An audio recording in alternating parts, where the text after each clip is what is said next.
Hello friends, welcome back to Lalitha's kitchen tips. ఈరోజు మనం ఈ వీడియోలో మనకి చాలా రుచిగా మనకి కూరలు ఏమీ లేనప్పుడైనా లేదా అన్నం తినబుద్ధి కానప్పుడైనా కడుపు నిండా అన్నం తినాలంటే మనకి ఇంట్లో ఉండాల్సింది కారప్పొడి అండి.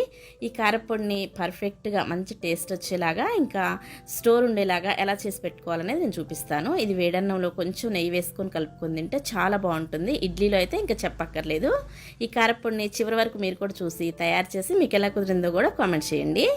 దీనికోసం మనం ముందుగా ఎండుమిర్చి తీసుకోవాలి. ఈ ఎండుమిరపకాయలు వచ్చేసి నేను ఇక్కడ తీసుకున్నవి సుమారుగా 100 గ్రాముల వరకు ఉంటాయండి. తీసుకొని ఈ విధంగా తొడమలు తీసేసి పెట్టుకోండి.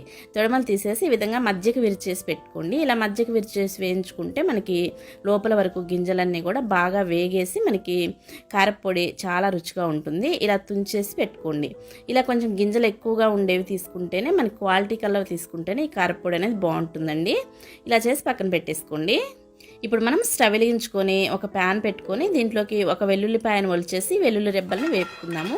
ఈ వెల్లుల్లి ఫ్లేవర్ నచ్చిన వాళ్ళైతేనే ఈ వెల్లుల్లి రెబ్బలు వేసుకోండి, లేకపోతే ఇవి అవసరం లేదు, స్కిప్ చేయొచ్చు. కాకపోతే వేసుకుంటే ఒకసారి వేసుకొని చూడండి, చాలా టేస్టీగా ఉంటుంది కారప్పొడి. ఇలా లైట్గా కొంచెం దూరగా వేపుకొని వెల్లుల్లి రెబ్బల్ని పక్కకు తీసేసి పెట్టుకోండి. ఇప్పుడు మనం ఇదే ప్యాన్ని మళ్ళీ స్టవ్ మీద పెట్టుకొని దీంట్లోకి 2 స్పూన్ల వరకు ఆయిల్ వేసుకోండి. ఈ ఆయిల్ కొంచెం వేడెక్కిన తర్వాత మనం ముందుగా తుంచి పెట్టుకున్న ఎండుమిరపకాయలను వేసుకోవాలి. మనం స్టవ్ అనేది హై ఫ్లేమ్లో మీడియం ఫ్లేమ్లో పెట్టొద్దండి. కేవలం మనము లో ఫ్లేమ్లో పెట్టుకొని కొంచెం ఎక్కువసేపే ఈ విధంగా కలుపుకుంటూ దగ్గరుండి వేయించుకోవాలి. మిరపకాయలని బాగా వేపుకుంటేనే మనకి పొడికారం అనేది టేస్టీగా వస్తుంది. మాడిపోయేలాగా వేయించొద్దు. చూడండి, దగ్గరుండి కంటిన్యూస్గా కలుపుకుంటూ ఈ విధంగా కొంచెం కలర్ మారి దోరగా వేగితే సరిపోతుంది. ఇలా వచ్చిన తర్వాత వీటిని ఒక ప్లేట్లోకి తీసేసుకొని పక్కన పెట్టి చల్లారి పెట్టుకుందాము. ఇప్పుడు మనం మళ్ళీ ఇదే ప్యాన్ని స్టవ్ మీద పెట్టుకొని మరొక 2 స్పూన్ల వరకు నూనె వేసుకోండి. ఇలా నూనె వేసుకోవడం వల్ల ఈ పొడికారం ముద్ద పడుతుంది అనుకోవద్దండి. ముద్ద పడకుండా మనకి రావాలంటే ఎలా చేసుకోవాలని నేను చివరిలో టిప్ చెప్తాను. ఈ నూనె కొంచెం వేడెక్కిన తర్వాత దీంట్లోకి మనము 2 టేబుల్ స్పూన్ల వరకు 2 నుంచి 3 టేబుల్ స్పూన్ల వరకు కూడా శనగపప్పు వేసుకోవచ్చండి. పచ్చి శనగపప్పు వేసుకోండి. ఈ శనగపప్పుని ఈ విధంగా కొంచెం కలుపుకుంటూ కొంచెం దోరగా వేపుకోండి.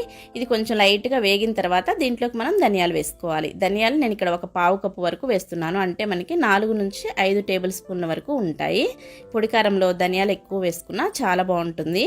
తర్వాత మనం ధనియాలు కూడా ఈ విధంగా కలుపుకుంటూ మనం లో ఫ్లేమ్లోనే వేపుకోవాలి.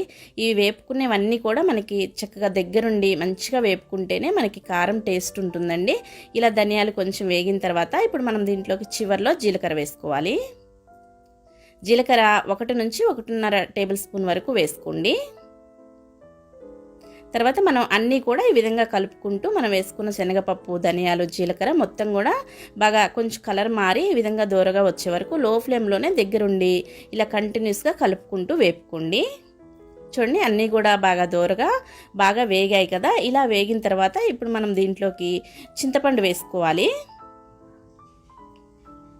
చింతపండు కూడా ఎక్కువగా వద్దండి, పులుపు కోసం మనం కొంచెం వేసుకుంటే సరిపోతుంది. చిన్న ఉసిరికాయ సైజులో చింతపండు తీసుకొని డైరెక్ట్గా వేయకుండా ఇలా కొంచెం కొంచెం తుంచేసి వేసుకోండి. చిన్న చిన్న ముక్కలుగా చేసి వేసుకోండి. అలాగే దీంట్లోకి మనము కరివేపాకు వేసుకోవాలండి. ఈ పొడికారంలో కరివేపాకు అనేది కొంచెం ఎక్కువగానే వేసుకోవచ్చు, ఎందుకంటే మనకి వేరేసే ఛాన్స్ ఉండదు కదా. ఇంకా రుచిగా కూడా ఉంటుంది కాబట్టి ఎక్కువగానే వేసుకొని ఈ విధంగా వేపుకోండి. కరివేపాకు వేసిన తర్వాత మనము చింతపండు కొంచెం మెత్తబడి కరివేపాకు మొత్తం కూడా బాగా క్రిస్పీగా వచ్చే వరకు వేపుకోవాలి. చూడండి, కరివేపాకుని మనం ఇలా తుంచితే ఇలా తునిగిపోవాలండి, అంటే మనకి బాగా వేగాలి.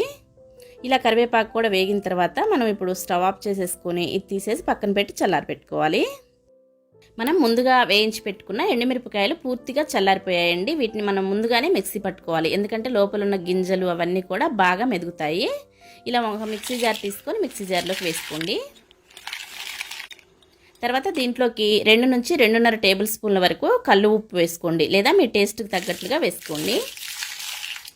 మనం రోటి పచ్చళ్ళు ఇలా పొడికారాలలో కల్లు ఉప్పు వేసుకుంటేనే చాలా బాగుంటుందండి. ఉంటే తప్పకుండా ఇదే వేసుకోండి. ఆ తర్వాత మనం మూత పెట్టేసుకొని కంటిన్యూస్గా తిప్పకుండా జస్ట్ మనం 2-3 పల్సులు ఇచ్చుకుంటే ఈ విధంగా అయిపోతుంది. ఇప్పుడు మనం దీంట్లోకి వేపు పెట్టుకున్నటువంటి దినుసులు ఉన్నాయి కదా, అన్నీ కూడా వేసేసుకోవాలి. ఇలా ముందు ఒకసారి మనం ఎండుమిరపకాయలు పట్టుకున్న తర్వాత ఇవి వేసుకొని ఇప్పుడు మళ్ళీ